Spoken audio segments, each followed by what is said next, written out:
Chapter 8. We passed a few sad hours until 11 o'clock, when the trial was to commence. My father and the rest of the family being obliged to attend as witnesses, I accompanied them to the court. During the whole of this wretched mockery of justice, I suffered living torture. It was to be decided whether the result of my curiosity and lawless devices would cause the death of two of my fellow beings. One, a smiling babe full of innocence and joy, the other far more dreadfully murdered, with every aggravation of infamy that could make the murder memorable in horror. Justine also was a girl of merit, and possessed qualities which promised to render her life happy.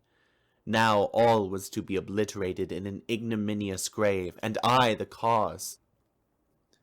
1,000 times rather would I have confessed myself guilty of the crime ascribed to Justine, but I was absent when it was committed, and such a declaration would have been considered as the ravings of a madman, and would not have exculpated her who suffered through me. The appearance of Justine was calm.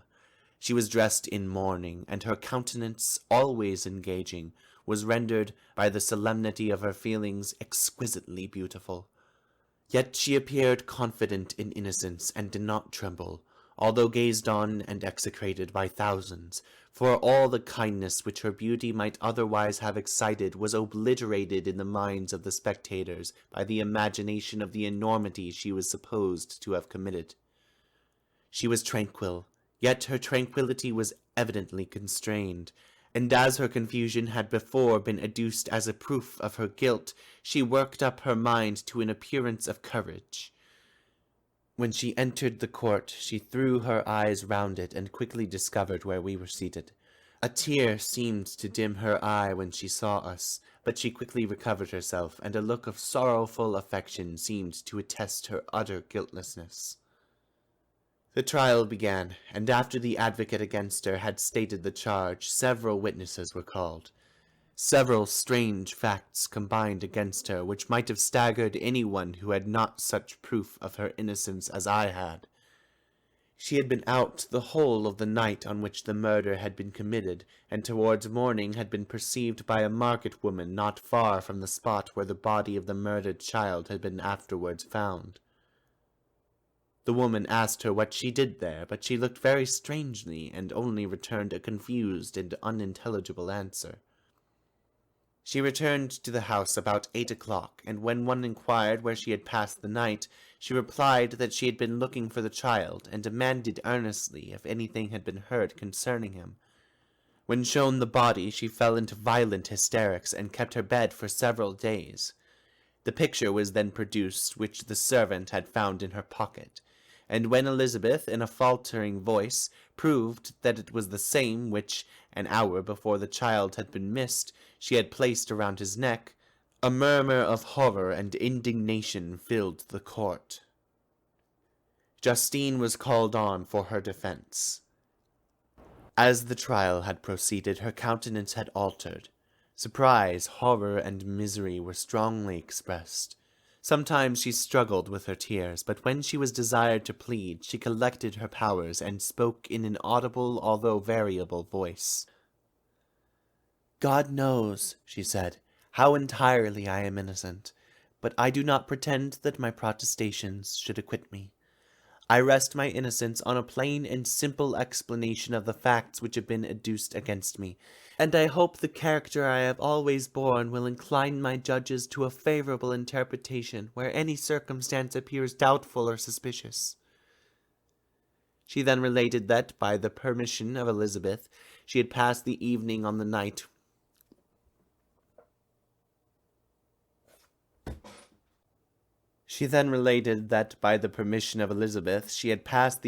of the night on which the murder had been committed at the house of an aunt at Shelley, a village situated at about a league from Geneva. On her return at about 9 o'clock, she met a man who asked her if she had seen anything of the child who was lost. She was alarmed by this account, and passed several hours in looking for him, when the gates of Geneva were shut, and she was forced to remain several hours of the night in a barn belonging to a cottage, being unwilling to call up the inhabitants, to whom she was well known. Most of the night she spent here watching. Towards morning she believed that she slept for a few minutes. Some steps disturbed her, and she awoke. It was dawn, and she quitted her asylum, that she might again endeavor to find my brother. If she had gone near the spot where his body lay, it was without her knowledge. That she had been bewildered when questioned by the market woman was not surprising, since she had passed a sleepless night, and the fate of poor William was yet uncertain. Concerning the picture, she could give no account. "I know," continued the unhappy victim, "how heavily and fatally this one circumstance weighs against me, but I have no power of explaining it, and when I have expressed my utter ignorance, I am only left to conjecture concerning the probabilities by which it might have been placed in my pocket. But here I am also checked.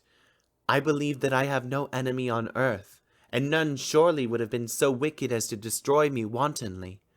Did the murderer place it there? I know of no opportunity afforded him for so doing, or if I had, why should he have stolen the jewel to part with it again so soon? I commit my cause to the justice of my judges, yet I see no room for hope. I beg permission to have a few witnesses examined concerning my character, and if their testimony shall not overweigh my supposed guilt, I must be condemned, although I would pledge my salvation on my innocence." Several witnesses were called who had known her for many years, and they spoke well of her, but fear and hatred of the crime of which they supposed her guilty rendered them timorous and unwilling to come forward. Elizabeth saw even this last resource, her excellent dispositions and irreproachable conduct, about to fail the accused, when, although violently agitated, she desired permission to address the court. "I am," said she, "the cousin of the unhappy child who was murdered, or rather his sister, for I was educated by and have lived with his parents ever since and even long before his birth. It may therefore be judged indecent of me to come forward on this occasion, but when I see a fellow creature about to perish through the cowardice of her pretended friends, I wish to be allowed to speak, that I might say what I know of her character. I am well acquainted with the accused. I have lived in the same house with her, at one time for 5 and at another for nearly 2 years. During all that period she appeared to me the most amiable and benevolent of human creatures. She nursed Madame Frankenstein, my aunt, in her last illness, with the greatest affection and care, and afterwards attended her own mother during a tedious illness, in a manner that excited the admiration of all who knew her, after which she again lived in my uncle's house, where she was beloved by all the family. She was warmly attached to the child who is now dead, and acted towards him as a most affectionate mother. For my own part, I do not hesitate to say that, notwithstanding all the evidence produced against her, I believe and rely on her perfect innocence. She had no temptation for such an action. As to the bauble on which the chief proof rests, if she had earnestly desired it, I should have willingly given it to her. So much do I esteem and value her." A murmur of approbation followed Elizabeth's simple and powerful appeal, but it was excited by her generous interference, and not in favor of poor Justine, on whom the public indignation was turned with renewed violence, charging her with the blackest ingratitude. She herself wept as Elizabeth spoke, but she did not answer. My own agitation and anguish was extreme during the whole trial. I believed in her innocence. I knew it. Could the demon who had, I did not for a minute doubt, murdered my brother also in his hellish sport have betrayed the innocent to death and ignominy? I could not sustain the horror of the situation, and when I perceived that the popular voice and the countenances of the judges had already condemned my unhappy victim, I rushed out of the court in agony. The tortures of the accused did not equal mine. She was sustained by innocence, but the fangs of remorse tore my bosom and would not forego their hold. I passed a night of unmingled wretchedness. In the morning I went to the court. My lips and throat were parched. I dared not ask the fatal question, but I was known, and the officer guessed the cause of my visit. The ballots had been thrown. They were all black, and Justine was condemned. I could not pretend to describe what I then felt. I had before experienced sensations of horror, and I have endeavored to bestow upon them adequate expressions, but words cannot convey an idea of the heart-sickening despair that I then endured. The person to whom I addressed myself added that Justine had already confessed her guilt. That evidence, he observed, was hardly required in so glaring a case, but I am glad of it, and, indeed, none of our judges like to condemn a criminal upon circumstantial evidence, be it ever so decisive. This was strange and unexpected intelligence. What could it mean? Had my eyes deceived me? And was I really as mad as the whole world would believe me if I disclosed the object of my suspicions? I hastened to return home, and Elizabeth eagerly demanded the result. "My cousin," replied I, "it is decided as you may have expected. All judges had rather that 10 innocent should suffer than that 1 guilty should escape. But she has confessed." This was a dire blow to poor Elizabeth, who had relied with firmness upon Justine's innocence. "Alas," said she, "how shall I ever again believe in human goodness? Justine, whom I loved and esteemed as my sister, how could she put on those smiles of innocence only to betray? Her mild eyes seemed incapable of any severity or guile, and yet she has committed a murder." Soon after, we heard that the poor victim had expressed a desire to see my cousin. My father wished her not to go, but said that he left it to her own judgment and feelings to decide. "Yes," said Elizabeth, "I will go, although she is guilty, and you, Victor, shall accompany me. I cannot go alone." The idea of this visit was torture to me, yet I could not refuse. We entered the gloomy prison chamber and beheld Justine sitting on some straw at the farther end. Her hands were manacled, and her head rested on her knees. She rose on seeing us enter, and when we were left alone with her, she threw herself at the feet of Elizabeth, weeping bitterly. My cousin wept also. "Oh, Justine," said she, "why did you rob me of my last consolation? I relied on your innocence, and although I was then very wretched, I was not so miserable as I am now." "And do you also believe that I am so very, very wicked? Do you also join with my enemies to crush me, to condemn me as a murderer?"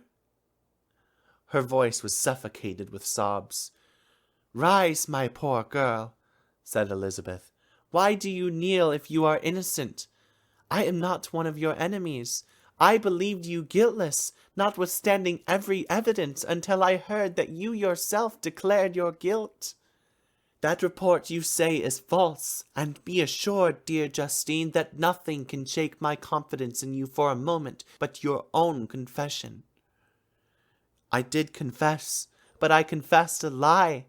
I confessed that I might obtain absolution, but now that falsehood lies heavier at my heart than all my other sins.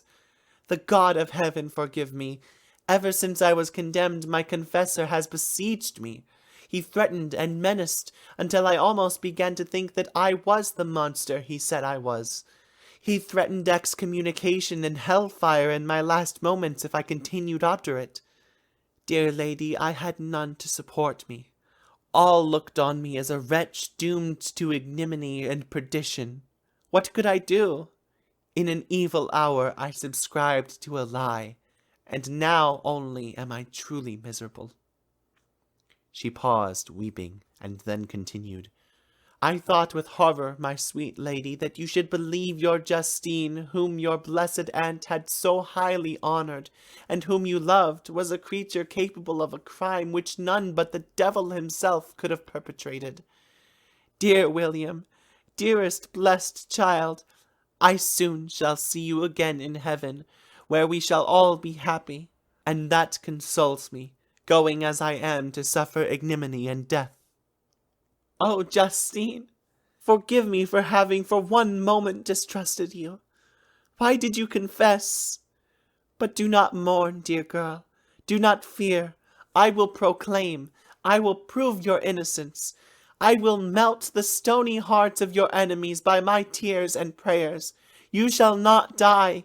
You, my playfellow, my companion, my sister, perish on the scaffold. No, no, I never could survive so horrible a misfortune. Justine shook her head mournfully. I do not fear to die, she said. That pang is past. God raises my weakness and gives me courage to endure the worst. I leave a sad and bitter world, and if you remember me and think of me as one unjustly condemned, I am resigned to the fate awaiting me. Learn from me, dear lady, to submit in peace to the will of heaven. During this conversation, I had retired to a corner of the prison room, where I could conceal the horrid anguish that possessed me. Despair! Who dared talk of that? The poor victim who on the morrow was to pass the awful boundary between life and death felt not, as I did, such deep and bitter agony. I gnashed my teeth and ground them together, uttering a groan that came from my innermost soul. Justine started. When she saw who it was, she approached me and said, Dear sir, you are very kind to visit me. You, I hope, do not believe that I am guilty. I could not answer. No, Justine, said Elizabeth. He is more convinced of your innocence than I was, for even when he heard that you had confessed, he did not credit it. I truly thank him. In these last moments, I feel the sincerest gratitude towards those who think of me with kindness. How sweet is the affection of others to such a wretch as I am! It removes more than half my misfortune, and I feel as if I could die in peace now that my innocence is acknowledged by you, dear lady, and your cousin. Thus the poor sufferer tried to comfort others and herself. She indeed gained the resignation she desired, but I, the true murderer, felt the never-dying worm alive in my bosom, which allowed of no hope or consolation. Elizabeth also wept and was unhappy, but hers also was the misery of innocence, which, like a cloud that passes over the fair moon, for a while hides, but cannot tarnish its brightness. Anguish and despair had penetrated into the core of my heart. I bore a hell within me which nothing could extinguish, and it was with great difficulty that Elizabeth could tear herself away. I wish, cried she, that I were to die with you. I cannot live in this world of misery. Justine assumed an air of cheerfulness, while she with difficulty repressed her bitter tears. She embraced Elizabeth, and said in a voice of half-suppressed emotion, Farewell, sweet lady, dearest Elizabeth, my beloved and only friend. May heaven in its bounty bless and preserve you. May this be the last misfortune that you will ever suffer. Live, and be happy, and make others so. And on the morrow Justine died. Elizabeth's heart-rending eloquence failed to move the judges from their settled conviction in the criminality of the saintly sufferer. My passionate and indignant appeals were lost upon them, and when I received their cold answers and heard the harsh, unfeeling reasoning of these men, my proposed avowal died away on my lips. Thus I might proclaim myself a madman, but not revoke the innocence passed upon my wretched victim. She perished on the scaffold as a murderess. From the tortures of my own heart I turned to contemplate the deep and voiceless grief of my Elizabeth. From the tortures of my own heart I turned to contemplate the deep and voiceless grief of my Elizabeth. This also was my doing, and my father's woe, and the desolation of that late so smiling home, all was the work of my thrice accursed hands. Ye weep, unhappy ones, but these are not your last tears. Again shall you raise the funeral wail, and the sound of your lamentations shall again and again be heard. Frankenstein, your son, your kinsman, your early much-loved friend, he who would spend each vital drop of blood for your sakes, who has no thought nor sense of joy except as it is mirrored also in your dear countenances, who would fill the air with blessings and spend his life in serving you. He bids you weep, to shed countless tears, happy beyond his hopes, if thus inexorable fate be satisfied, and if the destruction pause before the peace of the grave have succeeded to your sad torments. Thus spoke my prophetic soul, as torn by remorse, horror, and despair, I beheld those I loved spend vain sorrow upon the graves of William and Justine, the first hapless victims to my unhallowed arts.